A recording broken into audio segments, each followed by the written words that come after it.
pa mga tutatings. Kainan na. Yan. Hindi ko ano agad sila video kasi grabe ang kulit. Yan sila. Malakas na naman ang hangin madlang Tropa Pets. Yung mga basura pumasok na naman, lumipad naman dito sa loob. Yan sila. Yung mga malalaki pinakain na natin doon sa yung mga malalaki andun na kumain sa labas. Tapos ang tutatings dito. Salo-salo sila lahat para hindi sila yung sa malaking kainan. Magsalo-salo sila lahat. Nakaraos na naman ng isang araw. Yan, malaki na talaga sila madlang Tropa Pets. Malaki na. Nakaraos na naman kami sa isang araw. Yan. Tapos na. Si Bulma ang matigas ang ulo. Sige, akyat, pasok dito sa loob. Bawal kasi dito sa loob kasi magalit yung mga ibang lahi. Si Bulma matigas ulo. Laging umakyat. Tapos na, wala pa. Sinimot talaga, sinimot. Away, kulang kami sa pagkain pero okay na yun madlang Tropa Pets para makasurvive kami sa isang buwan. Kami. Yung aabot ng isang buwan yung budget namin. Kasi yan lang. Yun na, masarap yan eh. Pero sa pasarapan ng pagkain talagang masarap yan kasi giniling yan eh, giniling lagi, isda, manok. Kasi yung hinihingi ko kasi yung madlang Tropa Pets, marami silang konsumo sa ulam lang. Marami konsumo, walang problema sa ulam madlang Tropa Pets. Kasi yung ulam talagang marami. Kasi nakakahingi ako. O, labas na tayo. Yan si Mami Muka, tapos na kumain.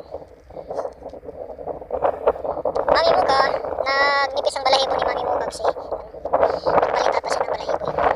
Tapos ito yung mga tutatings, nilalamig kasi malamig ngayon. Ngayong araw madlang Tropa Pets, sobrang lamig, malakas ang hangin. Yan o. Muka, ano na? Muka. Ay, Mami Muka yan. Si Bulma, malamig. Hindi masyadong magalaw kasi tapos na kumain. Kaya maglakad-lakad kami madlang Tropa Pets. Talagang hindi pa kakain kasi pag tapos na ng kain, ganyan na lang. Yan. Hindi, tamad na.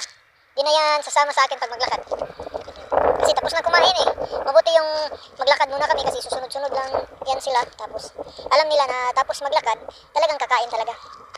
Kaya sasama yun sila. Pero pag mauna ang kain, nako, hindi na yan sasama. Ayan yung bahay namin. Dito sila sa likod.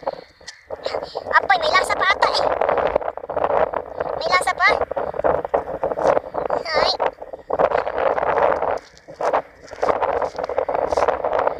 Ayun lang madlang Tropa Pets, hanggang dito na lang muna.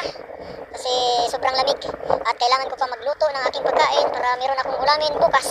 Umaga, tanghali. Kasi yun ang ginagawa ko. Sa gabi, niluluto ko na yung ulam ko para sa umaga at saka tanghali. Tapos bukas na naman ng gabi o hapon, saka ako magluto ng ulam. Kasi kunti lang yung rest hour namin. Kaya hindi na makaluto ng mga ulam-ulam. Pag magbakante kami pag mayroong trabaho. Ayun. Diyan na lang muna ang ating mga tutatings. Ayun, nag-poop sa malayo. Ayan. Sige, bye-bye. Dito na kayo. Dali na. Balik na kami dito. Kasi magtago yan sila doon. Papasok yan sila doon sa may madlang Tropa Pets. Meron yung taguan, yung sa manok ko. Pinutasan ko.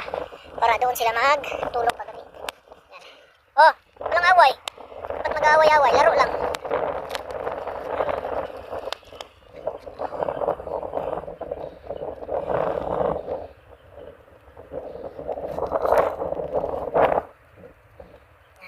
Ayan na. Nilalamig talaga sila, nilalamig. Dito madlang Tropa Pets ang merong butas na ginawa ko para makapasok sila. At doon sila matulog sa loob. Ayan. Ayan butas madlang Tropa Pets. Pasensya na sa mga basura kasi yung ibang lahi dito tinatapon basura. Tapos, yun, pag malakas hangin katulad ngayon, magliparan punta doon lahat. Minsan papasok ka doon. Marami na nga doon sa loob eh. Ako lang naglilinis dito, magsunod na naman ako pag marami may bakante. Yan yung butas na yan, doon sila magpasok. Manukan ko yan dyan pero walang manok.